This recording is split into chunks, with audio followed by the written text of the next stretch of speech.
the whole cast go in on each other? Because how can they?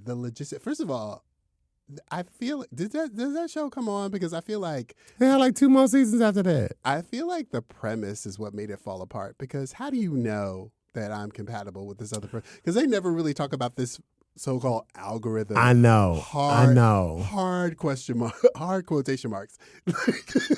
But but with a couple genuine connections that also happen to be right, you could figure out everybody else because there's just some people like, baby, y'all ain't got no damn business together. Y'all just horny. That's it. and it's 15 minutes and we done. And listen, Kai, every 5 minutes, but I have feelings for you. I have feelings for you, but you was face deep in. Okay, Kai, all right, I'm gonna mind my business. I'm gonna mind my business. You gonna fuck? Kai, you just gonna boom boom. Literally just be fucking. We just gonna be boom boom boom. Are you good to go? Baby, I'm good to go. Okay. Let's do it.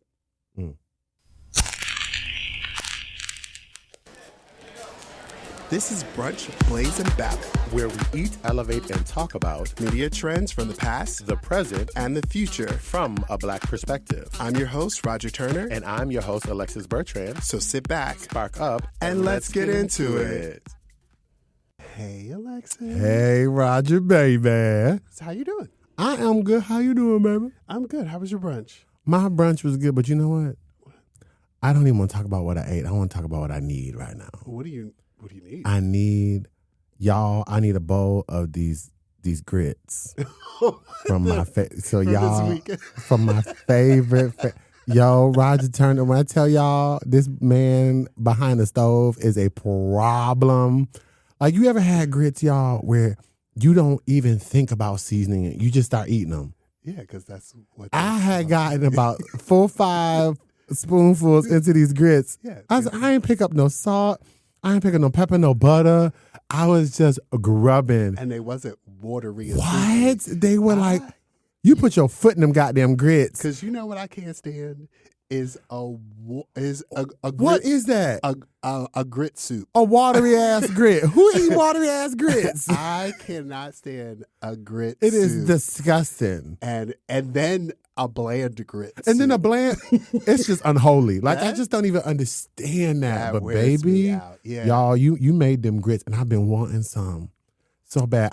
I even think about getting on a goddamn train and sitting on this damn train. If you get on the train and come across New York City, because baby, to me, I will make you a pot of grits. And I love me some good. So that's all I want. Some grits and some eggs. You let me know what you got. Chef Roger Turner. Okay. How was your brunch? Non-existent. When I tell you, no, non-existent. Oh, baby. I tell you, I've been so busy. I really need to catch up on I've literally had my smoothie this morning. I think I picked up what's a Nutriment. That's a Nutriment. Yeah, literally. A Nutriment and a V8. I had what a Red in the Bull. Billy Blanks is you doing? A Red Bull, a Nutriment, and my husband's he's gonna have a fit. He's gonna have a damn fit. He's gonna have, as he should. He's gonna have a fit when he hears this because he did ask me, "Did you eat?" And I was like, lying ass. Who can't take you nowhere? But I had like a Nutriment, a V8, and a Red Bull. Girl, what in the Sally Struthers are you doing? I've been preparing for this film festival that's coming up at the end of the month. I'm gonna need you to eat, girl. Yes. I'm gonna eat right after this. Okay. And I've been running around. I've literally been running around trying to get a bunch of stuff done. So making money moves. I get it. Okay. How high are you? I'm at a nice 7. I'm feeling really good. Like, I'm at a nice 7 right now. Good for you. Yeah. What about you? I am at a 6. Okay. I'm at a 6. I think it's a lovely place for us to start. It's comfortable. I think it's gonna get worse because I don't have a lot of food in my stomach. Yeah, right. So, girl, you about to be in. But I'm very hydrated, so I should be fine. Okay, we'll see. You know what? Before we get ahead of ourselves, because usually we would be talking about like what we're talking about today. Yes, but that must mean but we got some fan mail. we got some fan mail. And I want us to read a message. It's literally about our last episode, the Don't Forget the Fries episode. Oh yes. Okay, great. This message is from Wendy, and Wendy says, "Hey Wendy. Enjoy the episode, but you left out an interesting aspect of the Tyler Perry case. His accuser is white, and public opinion, especially in the black community, is being swayed by that. Derek is being portrayed as a white devil trying to knock down our king, quotation marks. It's also interesting that as a predator, Tyler, who has allegedly abused many before, thought he had enough power to pull this on a white man without repercussions. It was the accusations of white women, not his black female victims, that took down Cosby. Facts. That is. I think Tyler is guilty, but it's important to note how some victims, white victims, are perceived as more legitimate than other black victims. Agreed. And this was, you know what? Valid point. Yeah, thank you, Wendy. I feel like thank you, Wendy. Great point. Full stop, yeah. I feel like we did not get as deep as we could have into the Tyler case because we tried to fit a lot of things into that episode to the point where we were running out of time. We was going. We ran out of time. I was trying not to do a whole episode on Tyler because we've done a full episode on Tyler. And I did want to talk a little bit about Diddy. But this is a good point. I do want to talk about this because right after we got out of the studio, Braxton Wells. Have you not heard about this? What are you talking about, Willis? Okay, so a young man, Braxton Wells, just did this full video speaking out, talking about how he had been sexually assaulted. By who? By the senior vice president of Tyler Perry Studios. Child cheese. And he named everybody. He named Tyler Perry. He named all of these people that knew that this was going on, that he went to, and no one did anything about it. And is Braxton Wells a white boy? Braxton Wells is a black man. Derek Dixon, who has the $206 million lawsuit out against Tyler Perry, is a white man.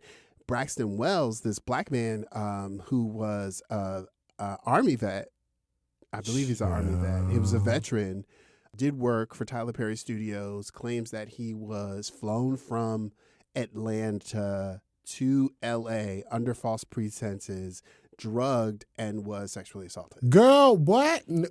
My whole wig. My whole wig is gone. And he talks about how a lot of information that he has come forward has helped support Derek Dixon's lawsuit. Shut up. That shit is like corroborating in places? But also he is not named in Derek Dixon's lawsuit. Oh, interesting. There's no mention of him. He's actually, and his case is older than Derek Dixon's case. God. I'm seeing how both cases are just as strong, but not sometimes, but a lot of times, part of the consideration in taking a case is the victim, and that Dixon would be, I'm using big finger quotations, Derek Dixon could be seen as a more credible witness. Because he's white. And that's because he's white. I think to kind of go back to Wendy's point here, and I'm glad that she brought this up, I will say, like, there is a history of that. Like, what she's pointing out, she's not wrong at all. And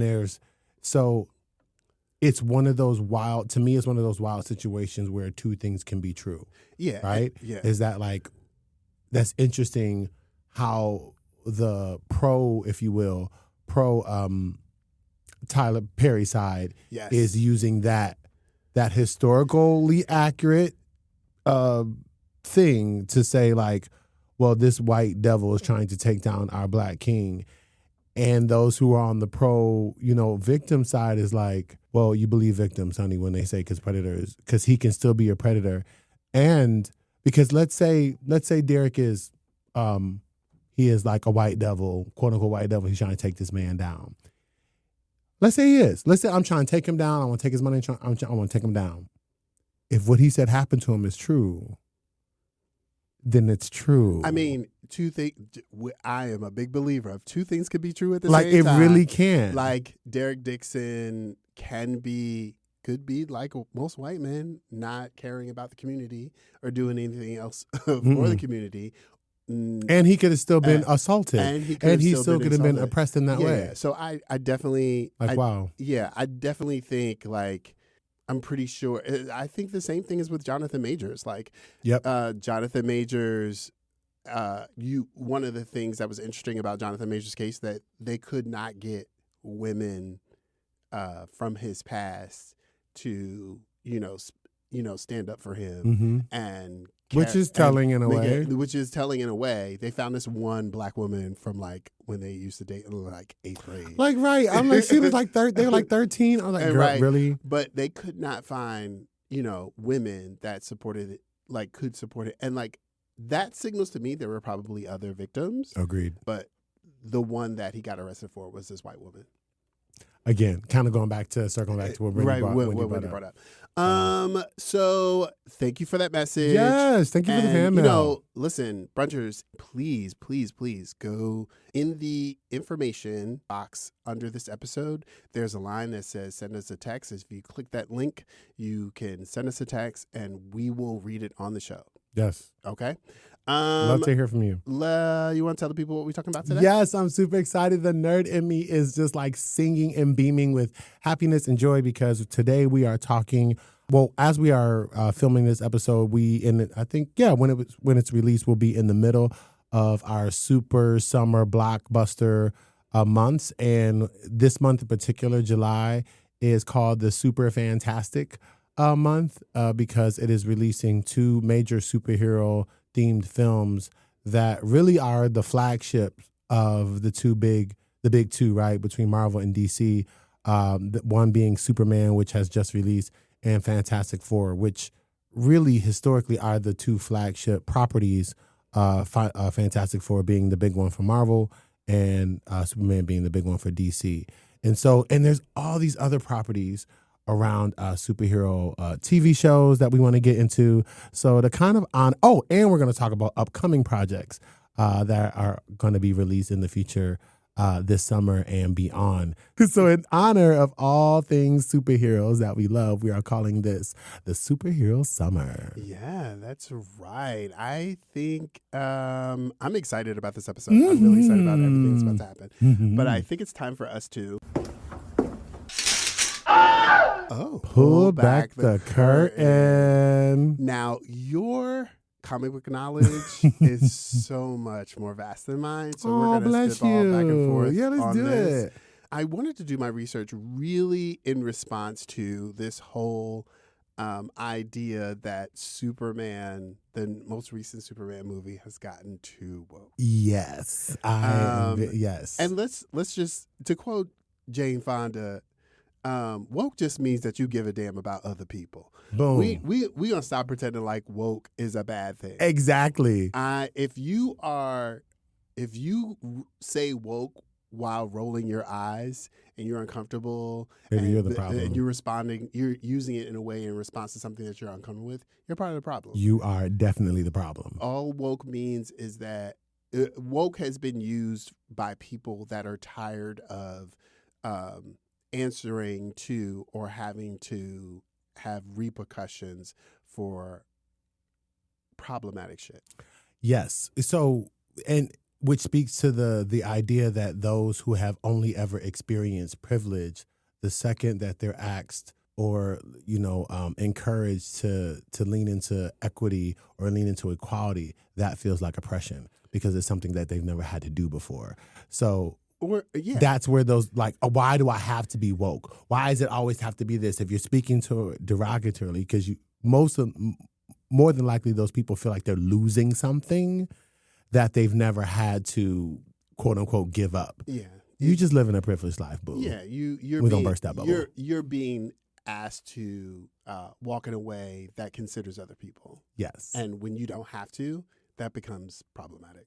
So with this happening with Superman, it's literally trying to say that this blockbuster feature film is virtue signaling or what we like to say in the education world, cookie chasing. Like you like, let me show you that I care about people and I want my prize, right? Like, so that's, and I think this is, I don't know if you're going to get to it later, but how this has also been highlighted by a former Superman. Oh, yes. Uh-huh. So, Dean Cain, the actor who played Superman Clark Kent on the show Lois and Clark from the 90s, who has come out since then as a very, staunch, conservative, MAGA-loving, right? And so he has, it's like almost to the second the movie dropped, I felt like I was seeing him in interviews talk about, this is calling Superman an immigrant, letting this story be woke is going to ultimately hurt the franchise and it won't make money. Right. Which, it's ridiculous. Okay. All right. Because I don't know if everyone knows this, but I feel like everyone should know this. But since 1938, come on, Superman stories have been regularly published in periodic comic books since 1938. It's closer to 100 years. Yes. I think Superman's like 85, something like that years old. Yeah. And from his inception, Superman's story has always been an immigrant story. Yep. Because Superman was created by two Jewish immigrants. That part. Like, full stop. Jerry Siegel and Joe Shuster are children of Jewish immigrants. I believe Jerry Siegel's parents escaped anti-Semitism in Lithuania. Yeah.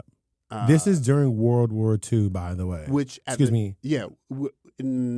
I think at the time, they were in a part of Lithuania at the time when Lithuania was a part of the Jewish Empire. Right. The Russian Empire.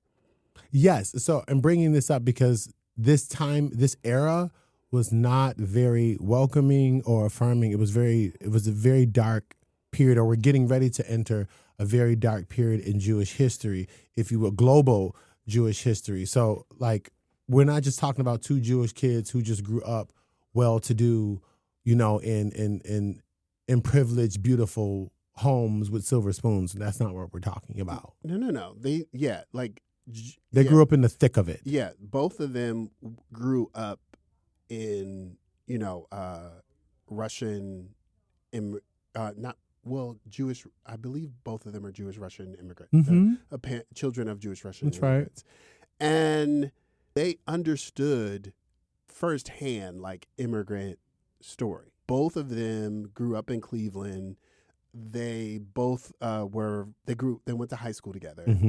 And they were both fans of fiction. This was the time when comic strips, action fiction stories were just what teenagers were into at that time. Right. If this is before video games, this is before social media, this is before YouTube, teenage boys, the thing for them to be into was science fiction material. Yeah. Yeah. This was the thing that they were in. And so as they were going through all of these things and enjoying this stuff, they also didn't see their stories as true. In fact, the stories that they were seeing, right, because Superman was created in 1938, they were not only seeing the rise in this person named Hitler eventually, but even before Hitler came in, there was this rise in anti-Semitism. There was this rise in just these kind of disparaging narratives around Jewish culture and Jewish people that were starting to come up, and their children during this time. So when you say they didn't see their stories, not only did they not see their stories in wonderful, beautiful, celebrated ways, they saw themselves as being portrayed as villains. Right, because it was just the newspaper at the time. That was the big publication. Yeah. So they saw themselves being portrayed as villains. Yeah. So they created Superman. So I don't want to get into much of the publication history. I just want to really talk about the obvious thing that everybody knows. The character Superman is the son of aliens of a dying planet. They sent him into space to Earth Mm-hmm. as a refugee Mm-hmm. from a dying planet Mm-hmm. and is raised under American values by two very good parents. Yeah. His moral code, his need to do right, his empathy, everything comes from his parents, Jonathan and Martha Kent. Mm-hmm. So and like, if we think about when so we know that this is the blueprint, right? Not only for storytelling, not only for superhero culture, but for what a superhero is supposed to be, right? He was sent here to have all these amazing powers, and to quote Jerry Siegel, is to help the weak, to help those who don't have, to help those without. Literally, that's why they created this character who had these larger than life powers, who could come in and save the day to specifically help those in need, right? And so when we get to George Reeves, who a lot like my mom and my grandparents will remember, that was the Superman on television. He played the black and white one, right? But he was very much into like helping everyone. He was literally Mr. Rogers with incredible, fun, superpowers. It's literally what he was crafted to be. So I pointed out to point out the intentionality of crafting this character, and it's in his earlier years. This is exactly why he was created to be this way. Of course, over the years, there have been different variations and takes on this character. But I think what you strike here, without getting into the publication history, we know that this was the original publication. We know why the creators of this character, why they created him to be exactly like this. And even in our first vision, if you will, the visuals, when we finally got to television, right? Because this is predating television. When we finally get to television, we are then seeing this very lovable, connected, I care about those who are weaker, I want to help everyone kind of superhero character. This is literally the blueprint for every superhero moving forward. I just want to point that out there. It all started with this guy. With this guy. And the popularity around comic books and around superhero comic books, before that time, comic books were pretty much science fiction stuff. Absolutely. It was aliens. It wasn't, people in our everyday life with superpowers saving the day. Mm-hmm. That was not there until Superman was created. Mm-hmm. And Superman was created as an immigrant story that, like, from inside. You don't get no more immigrant than I'm not even from this planet. Superman from inception is woke. I don't know what you all are talking about. Literally created to help people or to be there for people that need Period. Yeah. That's it. That's why I was. So this isn't a new idea. So fast forward to 2025, this story, the way James Gunn has decided to tell it, is not new. So I think that's enough for pull back the curtain. Let's get into our stuff. Listen, guys, it's a new property. Maybe we shouldn't do spoilers. It's going to be hard for me to talk about this without doing spoilers, but I think we can, right? But we just let you know, like, we're going to talk about some of. This is not a spoiler-free episode. In order for us to get into this, you guys are going to have to go watch it. So if you haven't seen Superman and you don't want it spoiled, I'm going to tell you to, like, pause this. You should pause this right now. Go see the movie. Absolutely. Because we about to get into And we also about to get into Ironheart pretty good, too. So if you don't want that spoiled either. You make sure you go watch that stuff. All right, so here we go. Here we go. All right, so James Gunn, first of all, I'm not as big of the Guardians of the Galaxy movies as everyone else has been. Okay. Not because they're not great movies, it's because I can't stand Chris Pratt. He gets on my nerves. I get it. He annoys me. I get it. Zoe Saldana skates the line for me too. She skates the line. We got it. She skates the line. She sits on the fence, baby. But for James Gunn to put his stamp on this into this DC universe, it is refreshing. Say more. Okay, I really want to. Now, y'all know we haven't talked about this. Roger and I have been making sure to not talk to each other about this. But tell me more about why you say it's refreshing. I really enjoyed this movie. I enjoyed it really so much. Really, I really thought, I think what has bothered me so much, I didn't realize until I saw this movie is that one of the things that I haven't enjoyed about the Marvel effect of like movies is that there are so many. I'm so tired of superhero movies taking themselves so seriously. Yes. If you're trying to put me in a world to make me believe that this is real life, it's going to fall apart for me at some point. Yeah. But if you walk into this, you bring me into this already knowing a lot of this is kind of ridiculous. Right. Like, this is all fantasy. Please enter this as this is fantasy, and let's have a good time.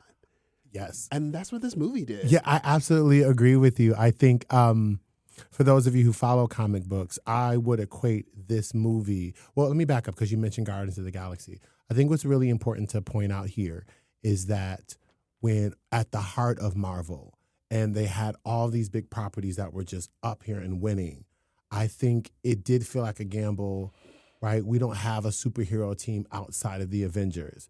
And that is something that only can kind of happen every few films because we're trying to lead up to that.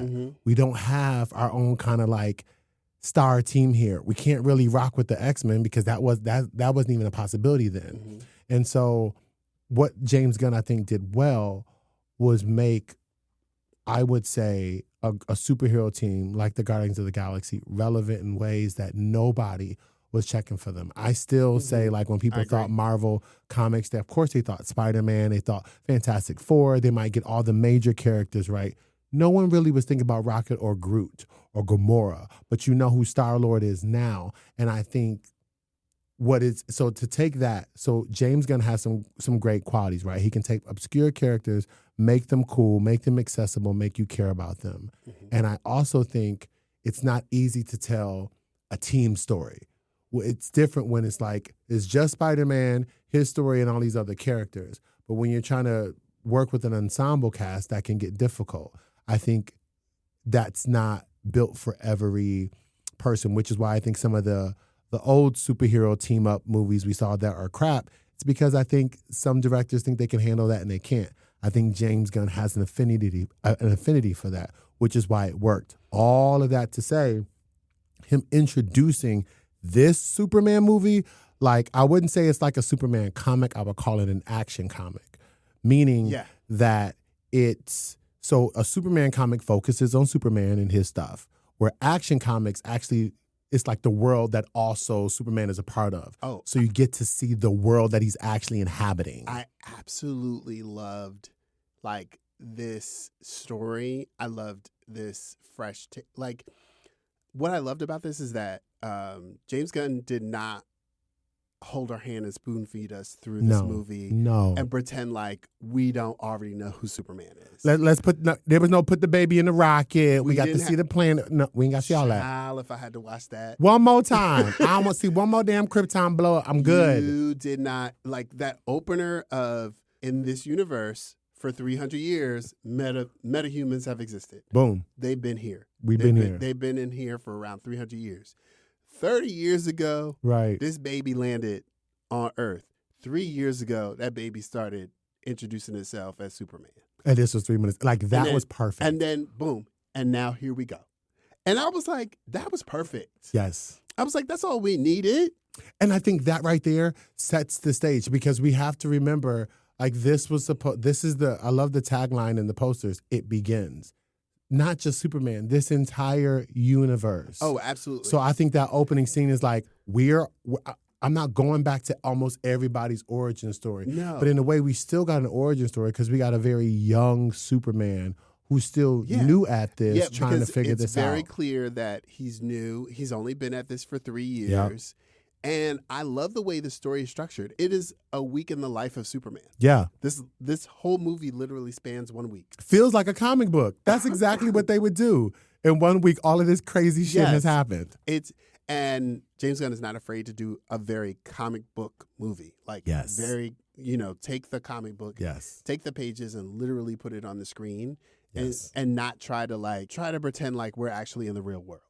No. Try to oh, You have to suspend they'd be belief. like, oh, but it's not really. We're gonna have to try to infuse some reality in it. And I was like, and that's the problem. That's the problem. This is not reality. This is fantasy.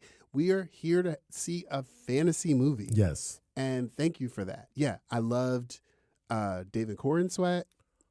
He is probably my second now favorite. Yeah, him and Christopher Reeves. Like, I feel like because they hit you know how we talk about Peter Parker being nerdy in the sense of like very brainy, very kind of like smarter than he is intellectually with the science and the stuff. Like, I think a lot of people forget that Superman is also nerdy, meaning from like a social standpoint. He's a Boy Scout. He's the Boy Scout. He is the blue Boy Scout, and I think David Corenswet hits that perfectly. I also don't think it's an accident that David Corenswet's father comes from a Jewish family in New Orleans. And I did it because I was trying to do research on everybody. Do you know who David Corenswet? First of all, his father was an actor. He was a stage actor. He's not a Nepo baby or anything, I don't think. But very, very wealthy family. His mother was a lawyer, but his maternal grandfather, do you know who his maternal grandfather is? No, who? His maternal grandfather was Edward Packard, the guy that created the Choose Your Own Adventure novels. Whoa. Yeah. Wow. That is David. That's actually kind of cool. Maternal grandfather. So he comes from a little bit of money. But anyway, he really leans into Superman's empathy. Yes. His intense need to save people. Because that's all he knows. To like take it and like to have this weird thing that is about him, this thing that makes him different, literally alienates him. And give it meaning. And that is why I want people to put their thumb on that, because throughout the comics, anybody who interacts or knows of Superman, that is the guiding principle. They know that he will always do what he can to help. That idea of the big blue Boy Scout, it's the same kind of energy we gave Chris Evans, Captain America. That guy is always going to stand up and do the right thing. Superman is that. And I think what people are missing is that James Gunn wanted to show you this. You seeing him, why he believes the way he believes, how he grew up, what he calls his fondest memories. He had a great childhood in spite of it all. Like, that is what he holds on to as he's doing all of these feats. And I guarantee you, I would bet my next paycheck that is going to be the thing that everybody's going to see, the thread of Superman as we get into these other projects. Oh, absolutely. Because they wanted to show you, like, when you think about the Justice League, like, Superman really is the heart, and they would call Batman the brain, and they would call Wonder Woman the soul, right? Like, that's why they're called the Trinity, like, because of the way they all see, and they're so committed to those ideas. So I love the fact that you're right. Throughout this film, they kept driving his empathy. Yes, he can leap tall buildings. You need to understand the why. And I think that why is going to be critical in storylines moving forward. Yeah. I'm really enjoying the universe that James Gunn has built. Oh, my God. He's definitely building a universe that DC needs to set itself apart from Marvel. Yes, which is why I think this film is it's so important. It's so important. I want to see the rest of these movies. Y'all keep James Gunn in charge. These movies, yes. I want to address some of the criticism. Okay, a little so bit. I want to get to the criticism just quickly on highlights. I love the relationship between Lois and Clark. We got to see their dynamic. Those two, their conversations alone, honey, brilliant. When I tell you, first of all, she was my favorite Lois. This portrayal of Lois definitely gives you. First of all, Lois is the hero of this movie. Period.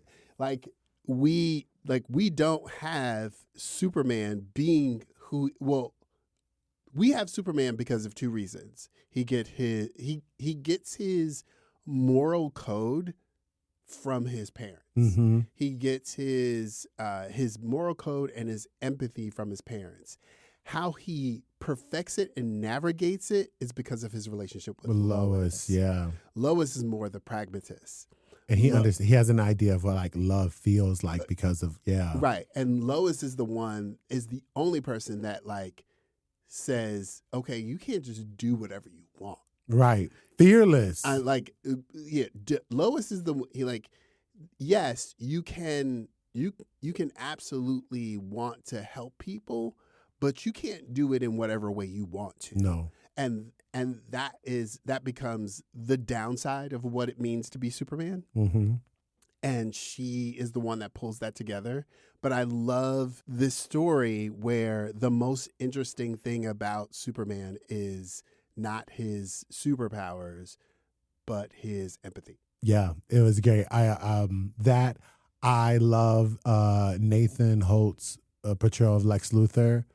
I feel like this is a villain we could really get into. Because we know this villain. Yeah. This maniacal, egotistical, genius. Hateful genius. Really rich genius. Yeah. And I think he nailed every scene he was in. I'm like, this was a formidable Lex Luthor. Yeah, he was, and he's just human. Without the suit.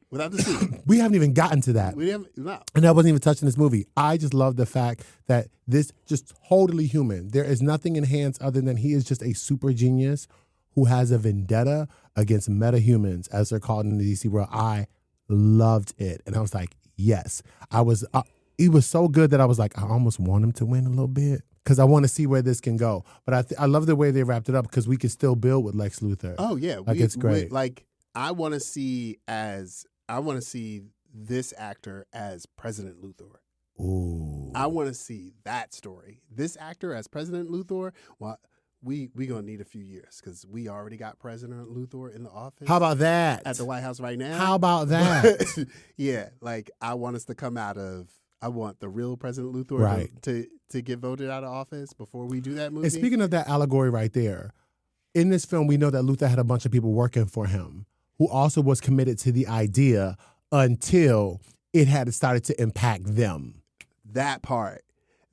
When people started realizing, oh, no, this man's actually crazy. I could die. I could lose my home. I could lose my safe space. I think maybe we shouldn't be. Now, I don't think we should be doing this. And what did this movie show us? Right. Too late. This is not what I signed up for. Yeah, it is. Yeah, it is. You knew when this man told you that he will do anything to kill Superman, he meant it.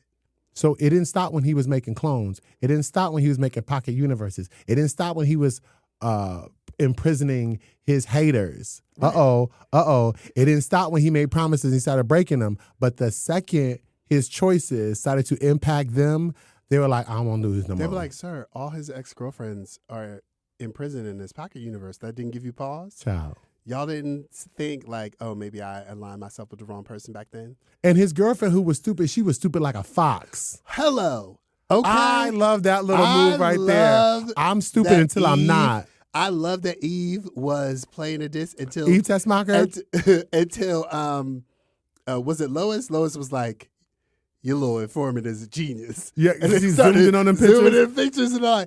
Oh, she's been taking these selfies and taking pictures of everything in the background. How about that? And playing the ditz so no one questions her. Eve Tessmacher, baby. Come and on, he knows his character from the comics too. Okay, last who else? Mr. Terrific. We have to give it up before we go on to the guy who played Mr. Terrific, Eddie Gathegi. So Eddie, and you know what? Justice for Eddie, because homie, remember we talked about the X-Men movie some time ago, and I was like, I fucking hate these X-Men movies. And one of the big reasons is because his character got killed off in like the first scene. And like he was playing a character that literally is immortal, who cannot be killed. He played this character, Darwin, whose literal whole mutant power is to survive anything. And they killed this man in the first 5 minutes. And what I found out in an interview is that they were thinking about bringing him back for future installments of the X-Men films, and they never got to. So the fact that he got to play Mr. Terrific in this fully realized superhero. His portrayal of Mr. Terrific was so good. And he has literally the best action scene. Yo, that action scene is so cool. His action scene is literally the best action scene in the movie. But his portrayal of Mr. Terrific, of course, this brilliant man has a problem with other people. Of course, this man is a little bit on the spectrum. Yes, I'm getting that, and I love it. Of course, he don't deal with other people's feelings like that. No. And like is a little gruff and is like short with people because Yes. logic. What are we doing? We got stuff to do. Everybody, come on. Exactly. Like, and I love that we didn't have to wait. In terms of the DC world, we didn't have to wait to see Black excellence. I'm not even going to hold you. Like the fact that he was fully realized in the way that he was. James Gunn has introduced another character. He reminds me like the same scale like when people finally started talking about Luke Cage given the show. I know that Mr. Terrific got a little bit of bump in the CW universe when he was on the Arrow show played by Echo Cullum, who first brought the character Mr. Terrific to life. But now that we have him in this place, and Mr. Terrific is connected to the Justice League, the Justice Society, I see this character really growing and going, and I love that we got to see him off the rip. And I think a lot of people, if they really understand, what I want people to take away from this movie is that for all the Superman's powers, you said it earlier, Lois kind of really saved the day, but also Mr. Terrific, and also the Green Lantern, and also Metamorpho, like and really E. Tessmacher played a part too. Like in order to save the day, no matter what this man could do, he could not do it by himself. That's what you know. Still. I love that Superman's parents didn't have to be these sexy old people. Oh my God, they look like everyday people's parents. They were these sweet older, because they're much older, because they would have been, too old to have children at that point when they found Clark. They're this elderly couple from the Midwest that are just super sweet. Don't know how to use technology that well. Don't know how to hold language that well, right? So, but it still comes out real country. That one moment where you see Papa Kent and Clark sitting on the bench, and he just looks at him, and he tries to articulate how proud of his son he is, but he's not trying to break. Right. And you see Superman almost break for him. Right. Because his daddy was telling him how proud he was. Like, I was almost in tears. Like, it was just so well acted. His relationship with his parents is so intense that you get why he is who he is. They're literally the perfect parents. They're the sweetest people in the world. Ma and Pa Kent are literally the sweetest people in the world. Just sweetest people. And I'm like, oh, my goodness. Of course he is the way he is. Okay, so, sorry, I went long-winded. No, but I did want to talk about, so one of the things that was like, on the teetering and like, do I really want to watch this movie or not? Blah, blah, blah, blah. Guy Gardner, Green Lantern, was going to be in this movie. And I was like, this is literally Nathan Fillion. my least favorite Green Lantern. Like, why are they doing Guy Gardner? Nobody wants to see a Guy Gardner movie. Nobody wants to see him.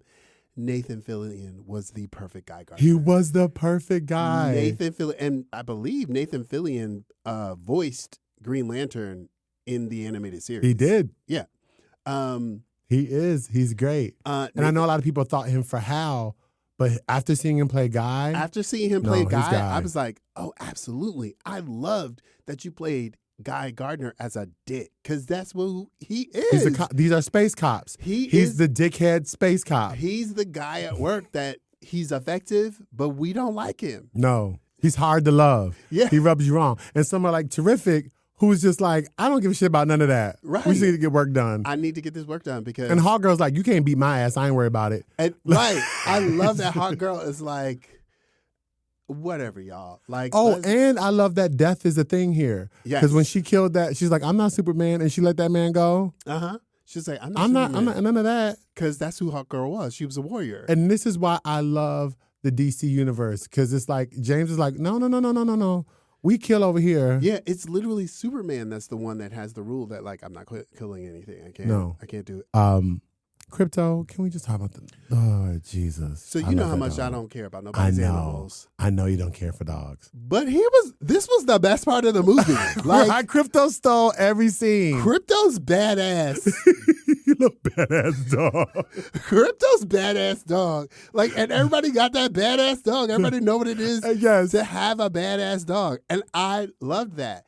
I like all of these elements that I feel like a lot of people, well, we will talk about the criticism in a minute. Yeah, I want to get to that. People disliked about this movie. There's a specific reason why. So let's talk about it. Let's talk about it. So I've heard. Oh, I'm hitting the microphone. You already up. I'm already up. I'm definitely after over a 7 right now. I've heard the critique about the camera was spinny and doing too much. Mm-hmm. They used the dog way too much. Like there's every time there's a moment in the movie that's earnest, it gets interrupted by this badass dog, blah, blah, blah, blah, blah. I was like, enough with the dog already, blah, blah, right. blah, blah. Superman was like getting his ass kicked in like 90 minutes of the movie. And like, I don't know if I can enjoy this movie because all you're doing is watching Superman get his ass kicked. Literally, those are the things that I loved about the movie. Yes. I love that it didn't take itself too seriously. Yep. I love that the most interesting thing about Superman wasn't his power. I love the action was nonstop. Like there wasn't a dull moment. In Great pacing. I thought it felt like comic book pacing. Yeah, it made a decision and it's like, I don't give a shit how you feel about it. They're gonna do this, or I'm not gonna do this because this is how I feel about it, and they just kept moving. That's literally what happens in comic books. Sometimes they don't elaborate on all the decisions. I decided to pull the lever because I want revenge. It's like, but I need more than that. You're not getting any more than that. That's why I did it.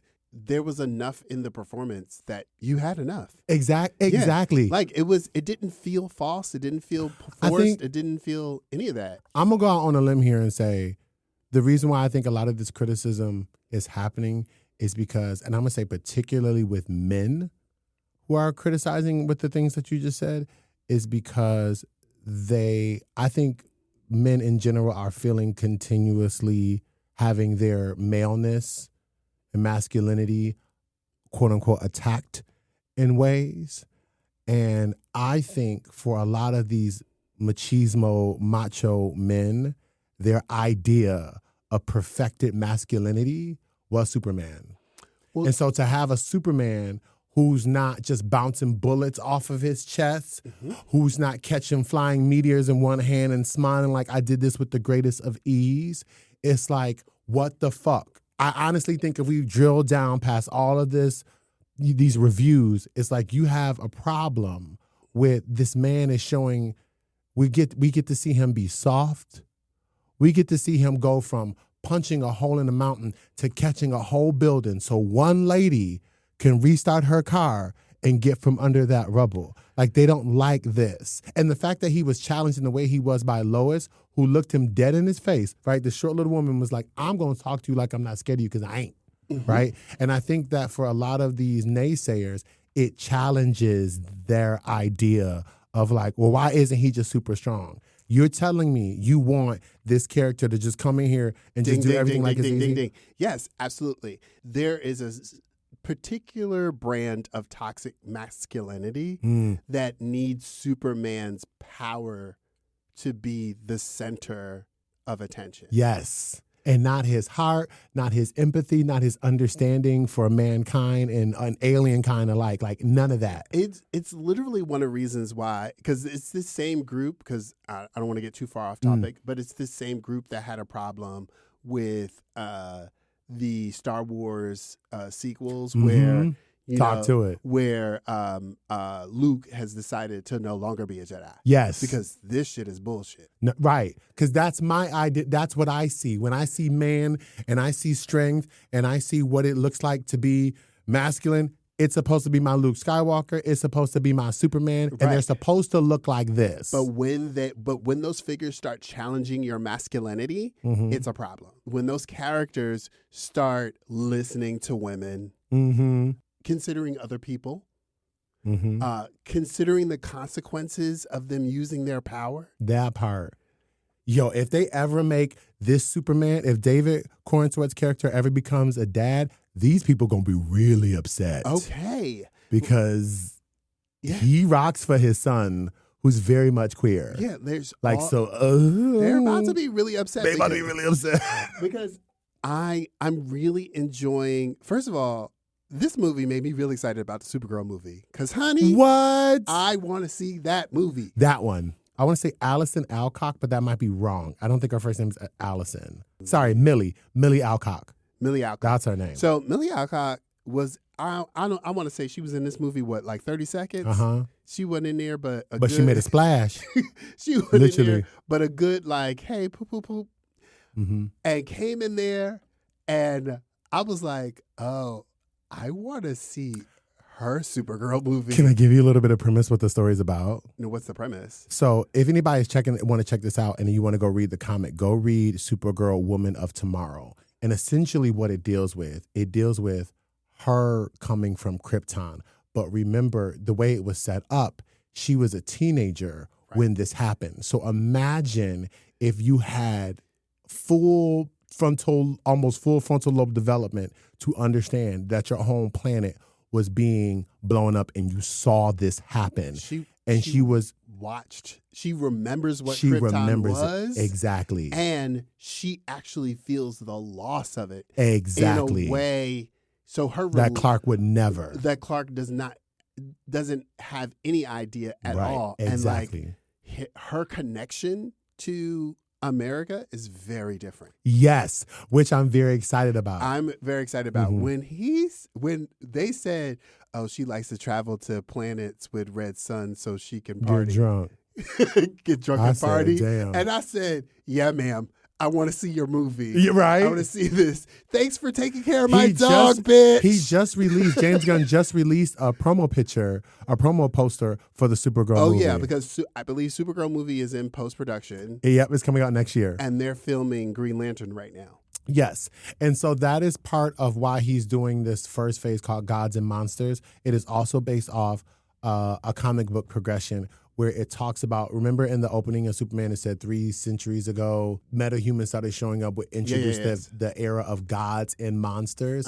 So essentially he's building out, he's introducing the most powerful of them all as he's getting ready to roll through. So he's starting from more of a Earth, but also intergalactic phase of it. And it's just titled Gods and Monsters. And when they released the comic books, this is how they did it. They released a new Superman, released a new Supergirl, Batman, Wonder Woman, da-da-da-da-da-da. So you kind of saw how these worlds were going to interact with each other. So he's kind of just making the movie version of that. Yeah. It's really cool. I definitely want to address this whole, Superman getting his ass kicked thing. Oh, yeah. Talk about this. That's what made it interesting. Yes. For so many years, y'all been complaining that Superman's overpowered. OP, and that's why he's OP. He's Superman overpowered. Well, of course, this is a great time to catch Superman. He's only 3 years into being Superman. He's not battle tested. He don't know how to fight. Not like that. And he's learning. He has no training. He's learning on the job.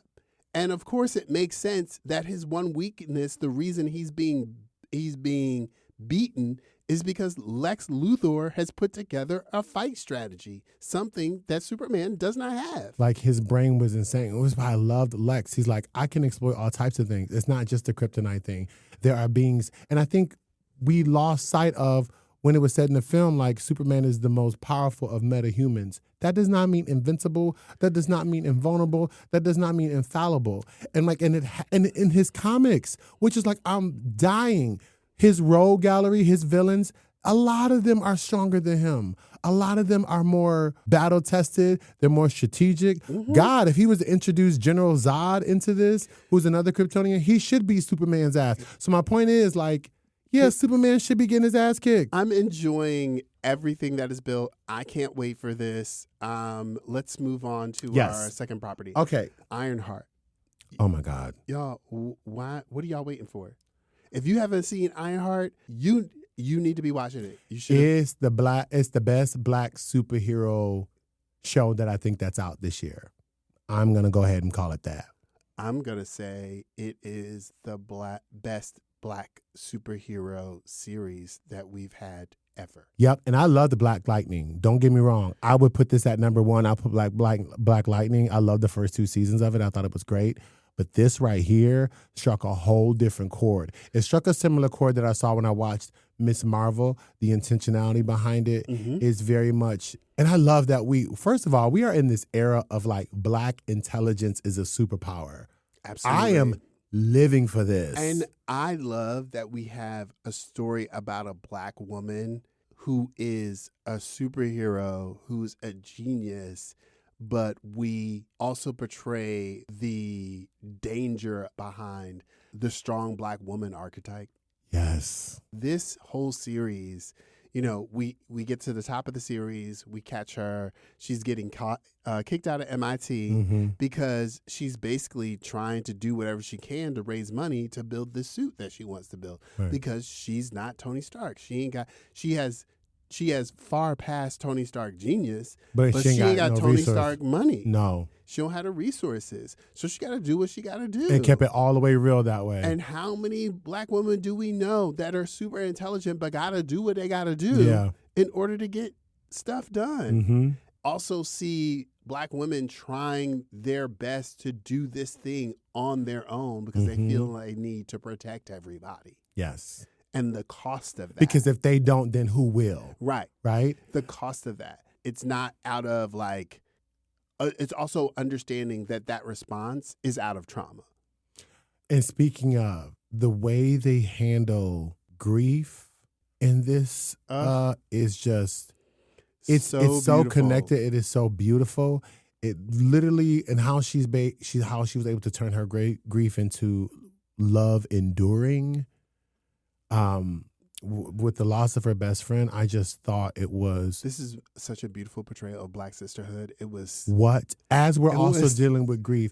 So it literally is like, how am I going to win when I'm up against, how do I make money even though I'm doing the wrong thing? And I loved the Parker Robbins, the Hood character, because it kept, like, to your point, well, we all out here trying to struggle too. This is how I plan on helping us. I plan on literally robbing the rich to give to the poor. I loved Anthony Ramos. I loved his take on the Hood, which is a very popular character. So let me tell you that the most concerning thing for me about this series was Anthony Ramos. Concerning why? Well, I haven't enjoyed him in the action realm that much. Okay. I.e. Transformers. Oh, child. I mean that plot alone is a mess. And I was just concerned. I was just like, no, you should be concerned. No, you should absolutely be concerned. I was concerned. I was like, it was his portrayal in there was giving very Power Ranger. And I was like, can we get? It was giving bad Power Ranger. I was like, give Anthony Ramos some more time. He's like we gotta run. I was like, what's wrong with you? I was like, I don't want this Anthony. Can we get somebody else? But you know what, though? But then he did a great job. Cause you see the cast that was around him. Everybody was showing out. Get Shea Coulee. Give me all the things. I want Slug back. I need Shea Coulee in all of the things. Was so good in this. Yeah. The cast was so great. The story was really well crafted. I love how after like Rotten Tomatoes and other sites were like, we realized we're being review bombed and took it out, and we watched the viewership just flip. Right? Because because a lot of those reviews came out before. I was like, y'all didn't even think to wait, you dummies, you dum-dums. Or the first 3 episodes came out and people are always saying, it's trash, is this. Like, you only saw half of it. You didn't even give it. Stop. So once they took that out, but what's interesting is how with Ironheart ending the 4th phase, how a lot of people have, quote unquote people, have kind of shit on this phase because it's the most woke, kind of going back to our conversation earlier, when really all it's done is just create storytelling that ain't for you, right? That's not centered around a white, cis male Christian experience. It's not, right? Yeah, it's expanding the universe and making the stories more nuanced, more complex, more interesting, because how many more, again, we're back in that same group of people that are not entertained if we're not centering very powerful white people. Yes. And so, but the viewership for BIPOC and Black people never wavered. And as a matter of fact, it actually increased with phase 4, believe it or not. So I just want to because I was looking at these statistics, I just want to share this real quick, because part of what I hate hearing is, phase 4 sucked, it was a mess. I want to go back to like phase 1. Right. So when we think about phase 1 has 6 movies, right? That's when the whole thing started. Right. And I looked up, okay, well, how many of those movies star people of color? zeroed it down to focused in on black people, or it just was even had black and brown people on the cast. For the most part, none of them. So 0%. And we're talking about with Iron Man and Thor and Captain America. So I want people to understand when I hear, I want to go back to, bring me back Chris Evans, bring me back Robert Downey Jr., all I'm hearing is you want to go back to the white people saving the day. Yeah. Because there was no representation whatsoever. By phase 2, there were 2 movies. And remember how we talked about, and I'm including, unfortunately, Guardians of the Galaxy that has Zoe, who we know skates a line. I have to include that. So we're up to like... her character wasn't even black. Is she green? Her character was green. It was just played by a person of color. Yeah. You see what I'm saying? And then and that's when we started to see Chadwick bounce up in there. So we're now at 17%. Right. By phase 3, we're at 27%. Believe it or not, by the time we get to phase 4, we're at 50. And most of those have either black people starring or a major cast member. Absolutely. If I add in other people of color, we're like at 66%. And we're talking about Loki, and we're talking about Agatha. We're talking about whether you like that Captain America movie or not with Sam Wilson. We have a lot of these things. Echo, Daredevil, Thunderbolts, Marvels, right? You have a lot of women leading casts, BIPOC people everywhere, black people everywhere. And these are some of the most compelling stories ever. So it's interesting when the viewership that I say went up was really the white boys. Yeah. Was those white boys who's like, oh, well, maybe I should give this a shot now that it's not being review bombed. And not just white boys, but like everyone that their core interest is seeing a white man in power. You know what? You're right. Because that transcends race. Because there's people that look like us that's like, I want to go back to the. Right. Yeah, you are absolutely right. Because a part of, there are plenty of people of color that are out here carrying internalized racism.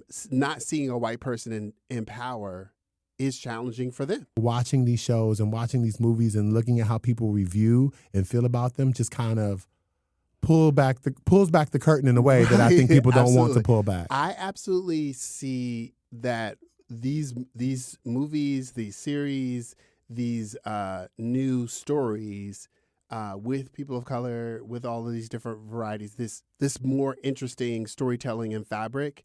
It's very interesting to see that the people that have a problem with this aren't understanding that what you are saying is that you have a hard time watching stories when white, cis, heteronormative stories are not centered. This is what is difficult for you to watch. Mm-hmm. But instead of saying that, because that reveals some things about you, I'm going to say this is woke trash, or this was stupid, or I'm tired of him getting smacked around. And I think the more we keep watching these, because I don't think this is going to stop for either one of the big houses. I think DC smashed it with this. Especially in the climate that we are in right now. No. Yeah, I think everyone's going to put their foot and it's just going to keep revealing. So I think I've waited my entire life to live an existence where we're talking about superhero culture on the everyday spectrum. What I didn't realize by doing that and now living in this world is that it is revealing to me people who are bigoted, people who have some kind of issues they need to work out, because you need to kind of search that stuff out for yourself.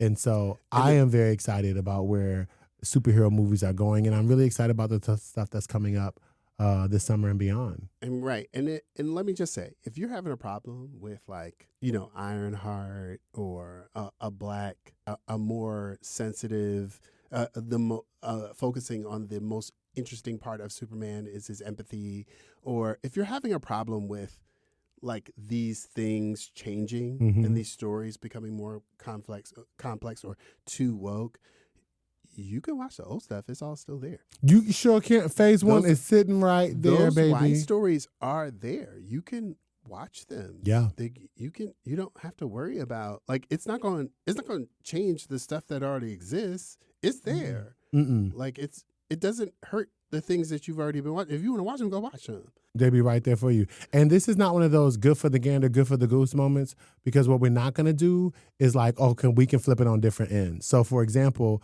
you not Mr. Terrific. You ain't going to turn around and give me a blonde and blue-eyed Mr. Terrific. It don't work. Because that's not part of the story. That's not a part of it, right? And you're not about to give me a black, a white, like Luke Cage from Harlem. No, you ain't about to be. Stop. It doesn't.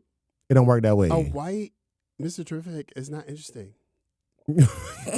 Nobody wants to see that. I don't want no mayonnaise like that. That is 4 different other characters that we've already seen. Thank you. That's literally Reed Richards. Okay, I'm done. We don't. We got 4 of them. We don't need. You got that. 4 of them already. We already seen it. We that don't is need so another true. one. Let's talk very quickly about the properties that are coming out. Yes, absolutely excited for Fantastic Four. I'm excited too. Yes, I'm excited about where this is going. I want a whole Franklin Richards storyline. I want all of this. I think this is going to be bold, and I think it's going to be great. I love that I love in this month we get 2, like I said earlier, 2 flagships.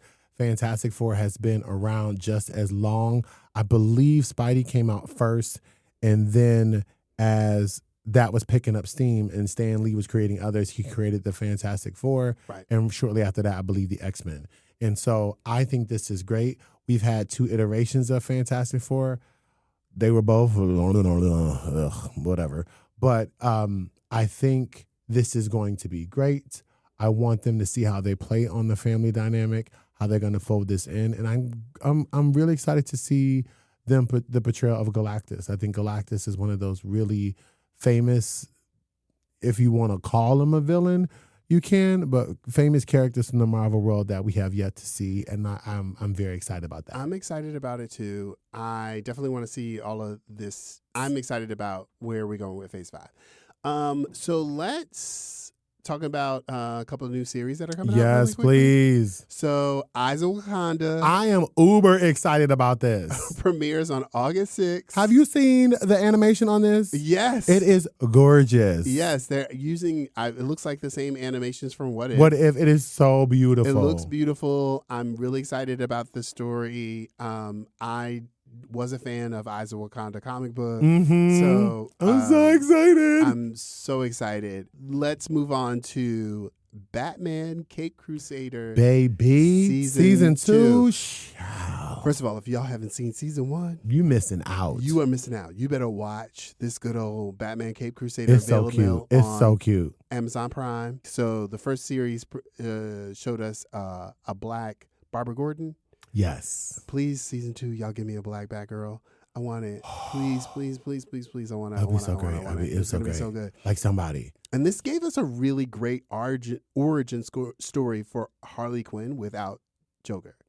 Yes, which is like so refreshing, right? Because not since the Batman animated series, we know why she was created there in the 90s television show. And the art style of this, if you haven't seen this, is very much a homage to the animated series that Kevin Conroy voiced and originally gave us Harley Quinn. That was from the cartoon. Mm-hmm. But I love how they have restarted her in a sense that it's just her. Gave her a whole new which is exactly what she needed. I love it. Love it so much. I feel like there's going to be a lot more interesting stories centering people of color. And I think comic book, it's a multi-billion-dollar industry, and I think comic book creators and superhero filmmakers and TV show makers recognize like the beauty and the diversity of it all. It just adds to the rich tapestry of comic book tales and fiction tales. And honestly, at the end of the day, whether you are 8 or you are 80, everybody wants to look at these shows and these films and see themselves and see some part of themselves in it. And honestly, if we're trying to be true to that, especially based on the blueprint of a character like Superman, everybody deserves that. Yeah. And I think they get that. Don't be confused with these stories are too woke, these stories are this, their stories are that. From its inception. Period. From comic book superhero inception, all of these stories have always been an allegory for social justice. Period. I don't care what property you're talking about. Very, very I don't true. care about what character If you're it from talking Ninja about. Turtles to Power Rangers to Avengers to Justice League, yes. They're all Star Wars. So when someone tells you they're too woke, you're not paying attention. Nope. You got some work to do. Or that person has some work to do. Let that be a ringer for you. All right, so what you want to tell the people? Thank you so much for this, people. I love you. Thank you for listening. And while you are out in the world, be good or be good at it. And I want you to know that you are enough just as you are. Thank you for listening. Mm-hmm.